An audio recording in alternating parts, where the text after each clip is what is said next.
All right. صباح الخير من أمريكا. Assalamu alaikum wa rahmatullahi wa barakatuh. Buenos dias. I know that today is Saturday instead of Friday for my Friday webinars, but this week in the United States, we had a holiday called Thanksgiving. And maybe some of you have heard of it in your country and some of you have not. So that's why I'm on Saturday today, but we're going to jump right into everything. We have a couple different topics. One is I'll go into what Thanksgiving is in America. And two, we'll talk about how to choose a school in the United States. And then at the end, I have a special offer for Al Halal fans and my international community. So let's get right to it. So first, if you are joining the webinar, let me know your name and where you're from in the chat. And then also kind of where you're at on your journey to come to the US to study. So, for example, you have started the process and you're just not sure where to go from there, or you've not thought about it at all yet. It's just a dream that you've had to study in the United States for a long time and you don't know where to start, or maybe you already have a scholarship or a program or a sponsor that will pay for you to come to the United States. You just need to decide what your major is and what school you're going to attend. So put that in the comments as well. And I will start with a little bit about this holiday in the United States called Thanksgiving. And if you look at the word Thanksgiving, which I'll also type in here, it literally has the word give and thanks. So giving thanks, or the act of giving thanks. And this holiday originated with the first Americans that came to this continent, and it's based off of a festival that had a large feast or big dinner celebration. And so typically Americans will spend the day with their family and have traditional food like turkey and cranberries and mashed potatoes. These are all very traditional Thanksgiving foods. That is what I did this week also with family. I just spent the day eating Thanksgiving food, and Thanksgiving always falls on the last Thursday of the month of November. So that's this week. So if you have heard of Thanksgiving in your country, maybe throw that in the chat as well. But if you study abroad in the United States and you are here in November, you will get to experience this holiday. So hopefully you can find like an American family to spend the holiday with, or spend it with some American friends. If you have any questions about what Thanksgiving is, also just throw those in the chat. And we will go ahead and move on to the topic for today, which is how to choose a school. So this is usually sort of step one. It's basically step one of coming to the United States to study. And there are some things that you need to know to be able to choose the right school for you, and a school that has a good quality education, because you are paying a lot of money normally to come to the United States and study, and you want to make sure that you're making a good choice. So the thing is that there's more than 4,500 different institutions, meaning places that you can study, whether that's a college, a university, or an English language company or institute, or a technical school like a trade school, which we'll talk about more in detail. So it can be really overwhelming and just difficult to know which school to pick.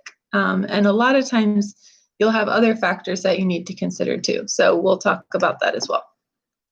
So jumping in, I have basically divided this process into about 6 steps that you can take really easily.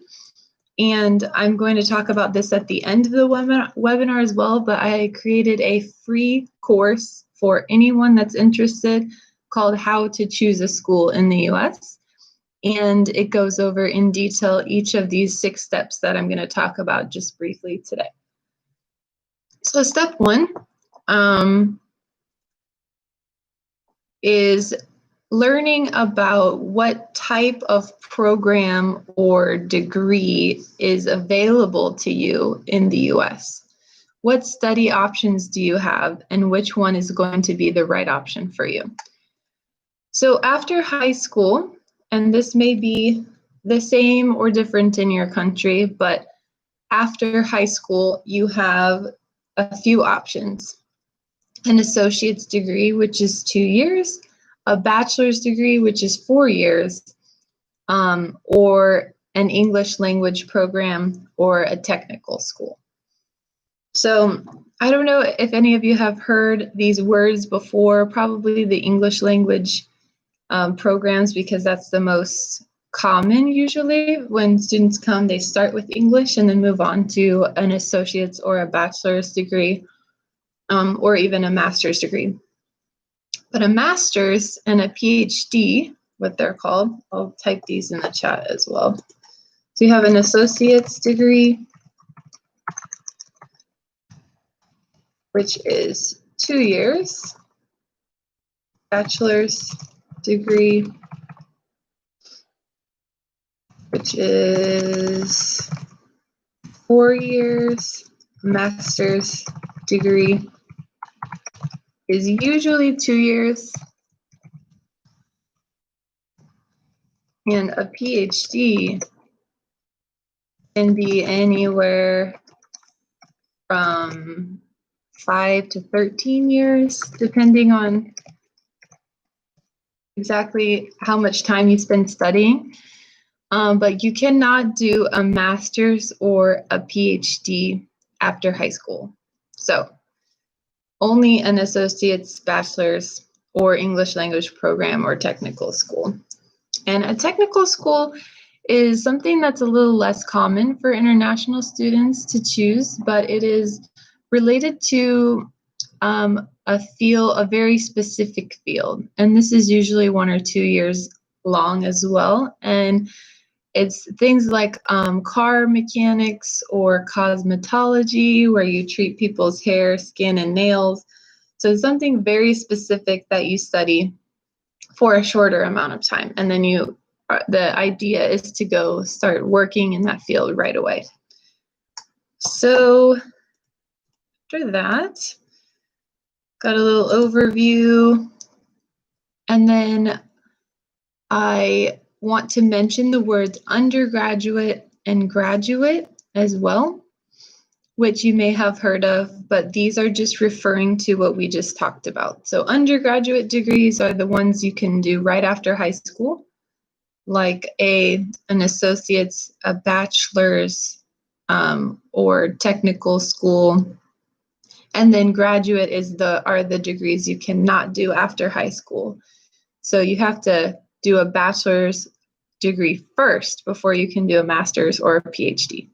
So those are called graduate programs. All right. Another difference that I want to mention here, that you'll have to decide for yourself what type of a student you're going to be, or what type of exchange program that you want to do, because you can either do a full degree program in the United States, like a full associate's, full bachelor's, master's. You graduate here, you get your diploma, and then you go back to your home country, or an exchange program. So this is 1 semester or a few weeks or maybe 1 year, where you're just coming and studying here for a short amount of time, then going back to your home school and taking the credits or the classes that you took here to count towards your degree in your own country. And this is what I did 2 times, actually. One during my bachelor's degree, I went to Spain for 1 semester, studied Spanish, lived a life on the beach. It was great, and got to transfer the classes back to my home school in Missouri in the United States, and they counted towards my bachelor's degree. And then I did the same thing in South America and Chile for 1 summer and transferred that back to my master's degree. So does that make sense? So those are the 2 main types of programs that you can choose as an international student: an exchange program or completing a full degree, whether that's whether that's a bachelor's or master's or associate's degree here. So those are your program options. So it's good to start by thinking about whether you will study through a scholarship program, only study English, study through an exchange program, and what type of degree is right for you. So technical school, an associate's degree, bachelor's, master's, English language. So that's kind of the first step in choosing a school in the United States. And if you have any questions, feel free to throw those in right now. So step 2, after you have kind of looked into the options, now you know what's available as an international student for you, what types of programs you can study. What type of institution do you want to study at? So where in the US can you study? And I'll talk a little bit about this today, but my course will go into this much more in depth, and it's free. So if you want to check that out, I also put the link in the chat, and I'll talk about it again at the end of the webinar. But for English, this is a question that I get a lot. Where can I study English in the United States? And there are also about 2 or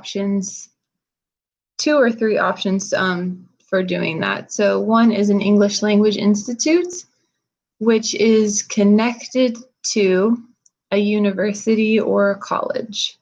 So you take English and then you pass your English classes and just move into your academic program, like your major that you're studying at the same place. Or you can transfer to another school and do the same thing. And then you have English language companies. So these are places that offer English instruction or cultural, American culture classes, pronunciation, and that's all they do. So you're just paying a company to take English classes at that company's building. It's not attached or connected to a college or university.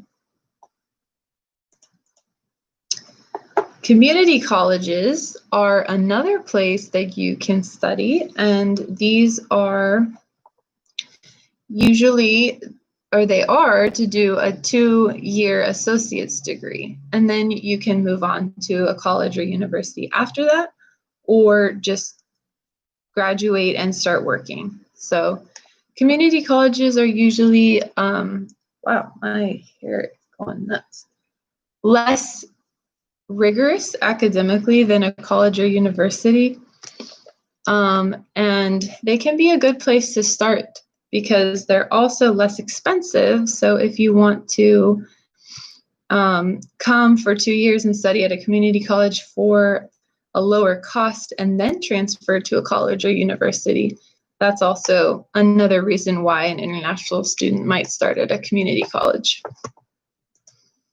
And then you have public and private colleges and universities. So the differences between these are mostly to do with cost, private colleges and universities are almost always more expensive in whatever area you're looking. Sometimes they are religiously affiliated, so they have a certain religion that they adhere to, or they're one gender, so only female colleges, for example. And then public colleges and universities are what I attended, and they are normally less expensive than a private college or university, but they can still be pretty pricey depending on what part of the country that you're studying in.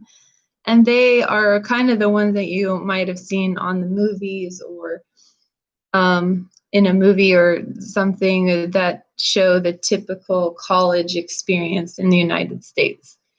And some of that can be true, some of it's not, but they're definitely a fun place to go to school.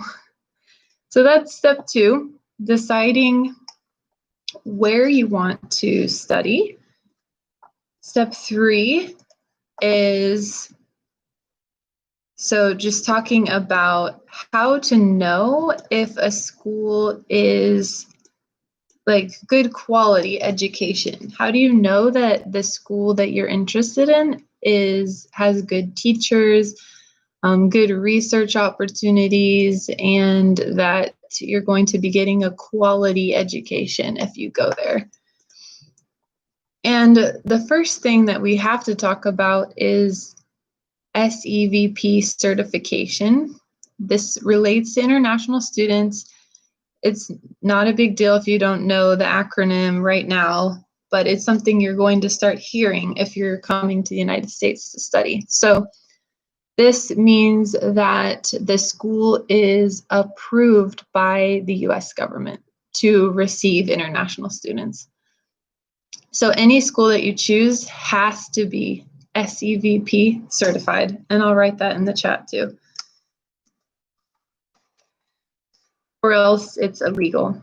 So you don't have any choice but to choose a school that is SEVP certified. And in my course, I talk about this more in depth because it relates to visas and immigration, and I have a link where you can check schools to see if they are certified. But the second thing when talking about quality is accreditation, which is different than being approved by the government. This just means that an organization has evaluated the school and decided, yes, it meets our standards of quality. This is a good place to study.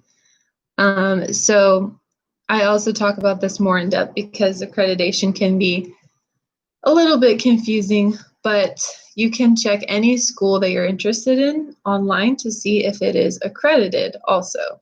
So these are outside organizations, basically companies that come into a school and they check everything to see if it is good quality education for you as a student. Some other factors, and I have a little checklist in the course that you go through to see what type of a student you are, because other factors will affect where you can go to school in the United States. So, for example, are you a sponsored student? Sponsored by your government, your employer, or a person? Does your country put a limit on the number of students from your country that can enroll at each school?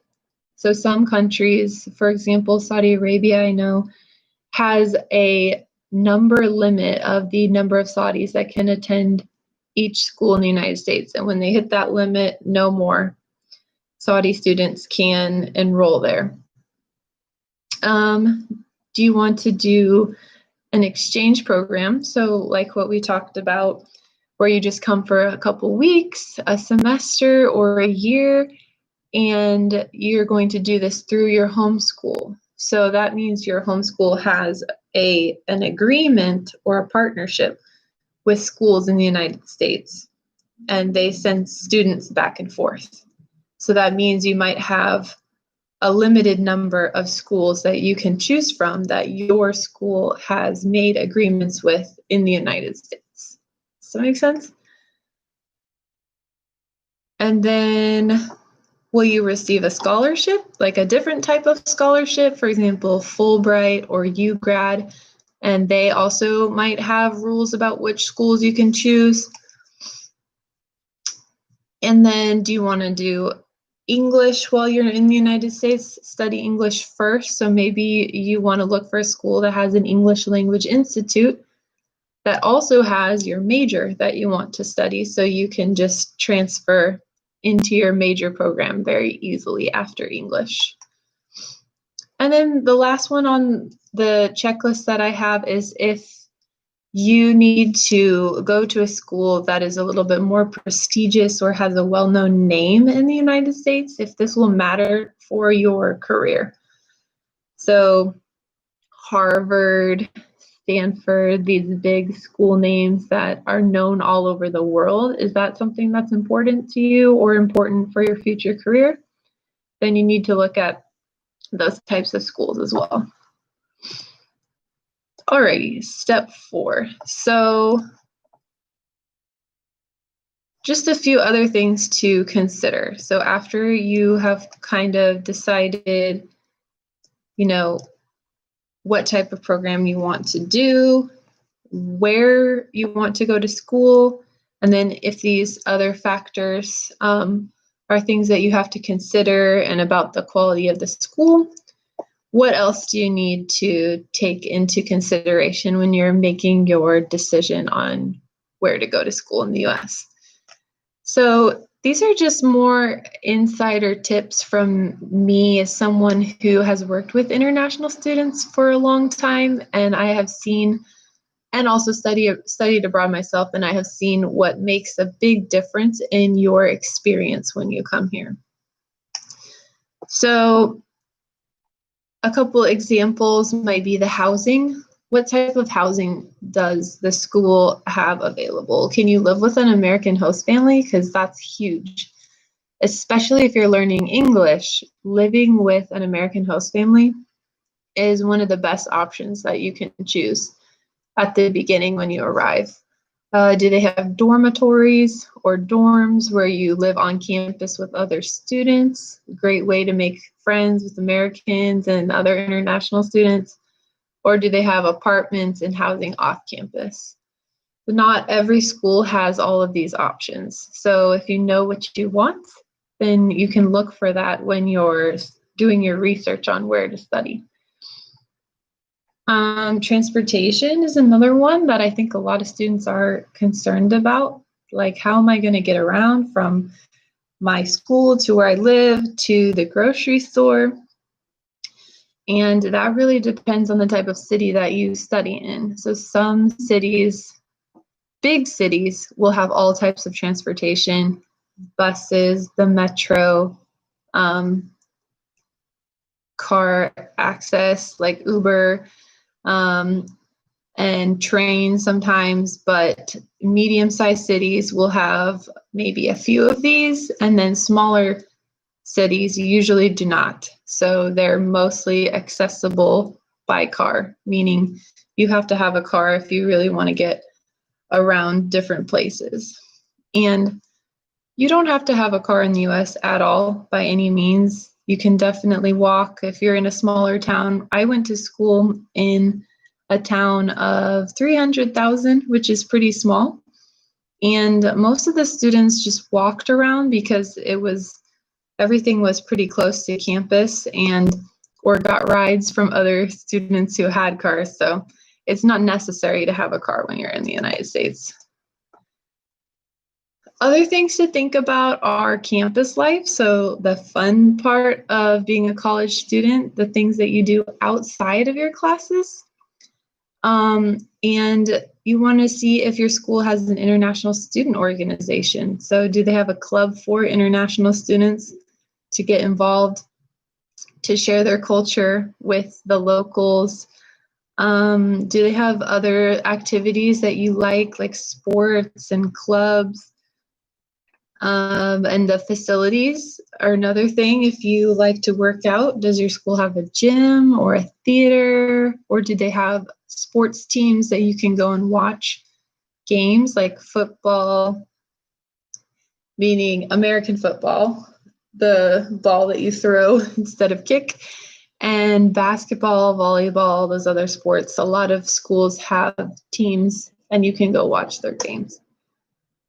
And then last, I think what I'll mention here is just the weather and what region of the United States you want to study, because the US is huge and it has all different types of climates, and you can find a city that has a climate maybe that's similar to your home city or something completely different. So these are some other factors to think about when you're searching for schools and you want to make a list of your priorities, what's important, what's most important to you when looking for a school. So these are extracurricular, I'll put that in the chat, extracurricular, spell that right, meaning they're outside of your classes, other things to consider outside of your classes. All right, and then step 5 in choosing a school is the actual search part. So after you have decided what's important to you, what type of program you want to study here, how do you actually search for a school? So you'll want to start by searching for schools that are SEVP certified, what we talked about earlier, because you have to. You don't have a choice. The school that you choose has to be legal to receive international students. So I will stick this in the chat. This is a resource to help you search for SEVP certified schools. And then on the same lines, so after you know that the school is certified by the government to receive international students, you can then search here at this link for accredited schools. So to double check and make sure that the list of schools that you have that you're interested in are also accredited, meaning they have good quality education. And then finally, give you a resource here, but I have more resources in the free course of places you can search for these things. But you can add filters on these other factors that we've talked about. So what type of a student are you? Where in the country do you want to study? What extracurricular activities are you interested in? So at this link, you can put those other filters in when you're searching. All right, and then step 6 would be to take the next step in your process of coming to the United States to study, which would be, especially for today, I'm offering a discount for Al Hilal fans and my international community because you have been here the past few years supporting me and just on my social media channels. And so this is going to be the launch of my full online course. So I have the free version, the free mini course available now for how to choose a school in the US. This is step 1. Okay, and then after that, you're going to need to continue your research and applying to the schools and going through the visa interview process. And so I have my full online course available, how to choose or how to come to the US to study. And it will be on sale, a discount for only 1 week for Al Hilal fans and my international community from $279 to $210 instead for 1 week only. And then the other option that I offer is one-to-one advising, which is just having a conversation with me like this, and we'll go through all of the same information, but you'll have a personalized experience for you and your situation.